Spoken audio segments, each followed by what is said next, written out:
పెద్దపల్లి జిల్లా మంథనిలో భగవద్గీత విజయోత్సవ సభ జరిగింది. ఇంటింటా భగవద్గీత పారాయణం 665 రోజులు అయిన సందర్భంగా తెలంగాణ సనాతన ధర్మం ప్రచార సమితి ఆధ్వర్యంలో ఈ సభ నిర్వహించారు. భగవద్గీత విజయోత్సవ కార్యక్రమంలో వివిధ మఠాలకు చెందిన స్వాములు పెద్ద సంఖ్యలో భక్తులు పాల్గొని భగవద్గీత పారాయణం చేశారు. అనంతరం శ్రీకృష్ణుడి చిత్రపటాన్ని రథంలో ఉంచి శ్రీ లక్ష్మీనారాయణ స్వామి దేవాలయం నుంచి పట్టణ పురువీధుల గుండా ఊరేగుతూ భగవద్గీత ప్రవచనాలు బోధించారు.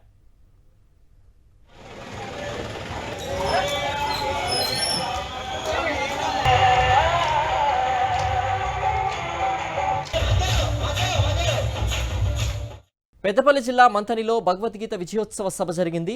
ఇంటింటా భగవద్గీత పారాయణం 665 రోజులు అయిన సందర్భంగా తెలంగాణ సనాతన ధర్మం ప్రచార సమితి ఆధ్వర్యంలో ఈ సభ నిర్వహించారు.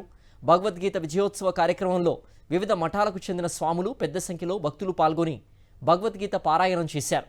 అనంతరం శ్రీకృష్ణుడి చిత్రపటాన్ని రథంలో ఉంచి శ్రీ లక్ష్మీనారాయణ స్వామి దేవాలయం నుంచి పట్టణ పురువీధుల గుండా ఊరేగుతూ భగవద్గీత ప్రవచనాలు బోధించారు.